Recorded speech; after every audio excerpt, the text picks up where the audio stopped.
E aqui no estúdio a gente recebe a professora Andréa Pacífico, ela é pesquisadora visitante no Centro de Estudos de Refugiados da Universidade de Oxford, na Inglaterra, pós-doutora em Direito Internacional dos Refugiados pela Universidade de York, do Canadá, doutora em Ciências Sociais pela PUC de São Paulo, mestre em Direito Internacional pela Universidade de Lancaster, da Inglaterra. Boa tarde, professora, seja bem-vinda aqui ao Correio Debate. Boa tarde, estou aqui à disposição de vocês. Bom, vamos começar logo pelo início dessa entrevista. Uma das imigrantes disse que, quando foi recepcionada no Brasil, que passou a fronteira para o Brasil, sofria preconceito quando dizia que era da Venezuela. Isso é um sinal de xenofobia que existe ainda com esse preconceito com os imigrantes? Ainda existe. O Brasil é um país muito fechado ainda. Há muita discriminação, muita xenofobia, muito preconceito, não só contra os venezuelanos, mas contra outros migrantes que no sul e no sudeste do Brasil a gente vê bem isso. Aqui no norte e nordeste a gente vê pouco, porque é a primeira vez que a gente está recebendo esse grande número de imigrantes forçados e de refugiados solicitantes de refúgio. Mas já existem vários estudos, como da Universidade Federal de Minas, sobre haitianos, por exemplo, colombianos, que recebem muita discriminação. São quantos imigrantes vêm ao Brasil por ano? A senhora tem essa média? Olha, de imigrantes voluntários não, porque a minha área de pesquisa é basicamente os migrantes forçados como refugiados. Então, exato. Hoje no Brasil a gente tem cerca de 10 mil refugiados de mais de 80 nacionalidades.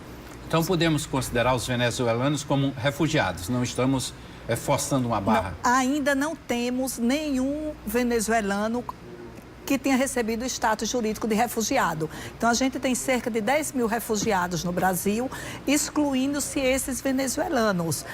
Chegaram de 2017 para cá, cerca de 170 mil venezuelanos no Brasil, via Roraima. Mas a grande maioria já saiu. Eles usam o Brasil apenas como porta de entrada, mas não como país de destino final. Pela proximidade da fronteira. Isso. Então, eles vão para a Colômbia, eles vão para os Estados Unidos, eles vão para outros países, eles vão para o Chile, para o Peru, para o Equador. O Brasil é o 7º país que mais tem venezuelanos. Então, fica bem abaixo do primeiro lugar, né? Isso, desses 170 mil, cerca de 5% é que ficaram no Brasil. Então, desses, cerca de 5.800 a 6 mil, mais ou menos 5 a 6 mil, se encontram, permaneceram lá em Roraima. E os outros 4 mil e poucos já foram interiorizados por esse programa de interiorização de venezuelanos, que estão em cerca de 15 estados brasileiros, entre eles a Paraíba. Agora, a gente viu também na matéria do Luiz Eduardo a declaração de uma venezuelana que já conseguiu ser absolvida pelo mercado de trabalho, mas que sonha retornar ao seu país de origem, ficar com o pai, com a mãe, com o restante da família. É um sentimento consensual nos imigrantes? É um sentimento muito comum entre os migrantes forçados.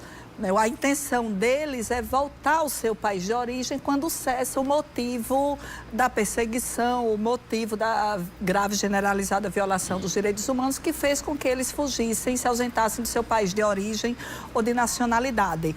E entre os venezuelanos, isso não foge à regra. A situação da Venezuela anda meio complicada porque o atual presidente não reconhece a Assembleia Constituinte. O presidente que se declarou presidente interino, o Guaidó, também espera de uma declaração e uma posição mais forte dos demais países.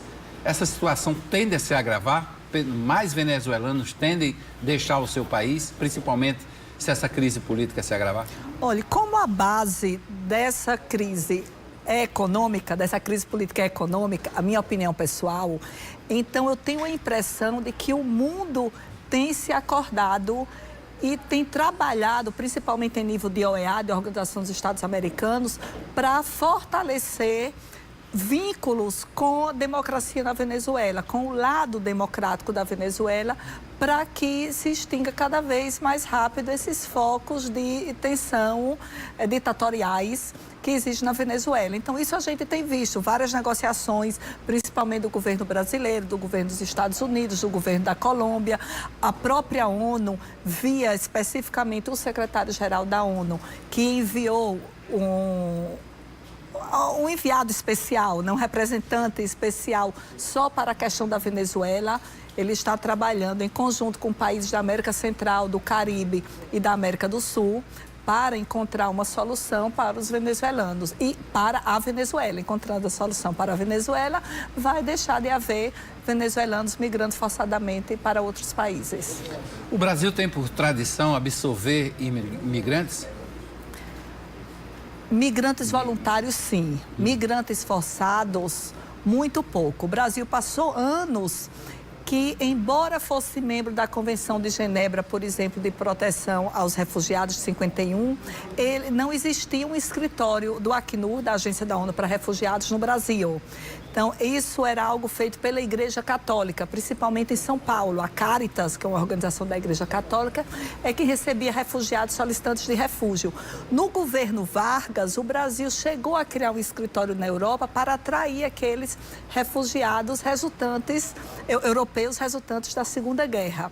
Mas o Brasil não tem essa tradição de atrair. Por exemplo, dados de poucos anos atrás, a gente tinha no Brasil, dados de 10 anos atrás, vamos supor, já agora no século XXI, a gente tinha no Brasil cerca de 5.000 refugiados e só a cidade de Toronto, no Canadá, havia 40.000.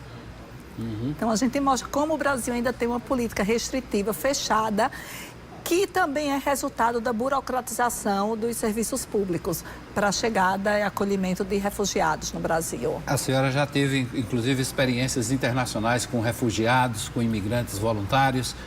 Qual o impacto na vida dessas pessoas em deixar o seu país e ir para uma cultura totalmente diferente e ter que se adaptar, muitas vezes ser mal recepcionado? Para o migrante voluntário, eu não digo tanto, porque o migrante voluntário é alguém que migra em busca de melhores condições. Já vai com aquele espírito, né? De tentar... Exato, então ele migra por estudo, por trabalho, reunificação familiar, etc., turismo. Mas ele pode voltar a qualquer momento, porque ele tem a proteção do seu país de origem. No caso de um refugiado, de um deslocado forçado, como deslocado ambiental, ou um migrante por questões humanitárias, como o caso dos haitianos que vieram ao Brasil após o terremoto de 2010.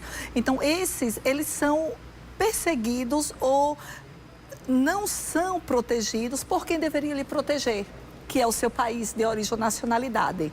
Então, existe essa diferença, que é uma diferença muito forte. Então, eles têm que se adaptar, de qualquer forma, ao local de acolhimento. E, mesmo nos países desenvolvidos, o que a gente vê é uma guetoização. Quer dizer, guetos, a segregação dos nativos contra os grupos que chegam. Ok, vamos ao intervalo. No próximo bloco, a gente volta a conversar com a professora sobre a situação dos imigrantes e refugiados no país.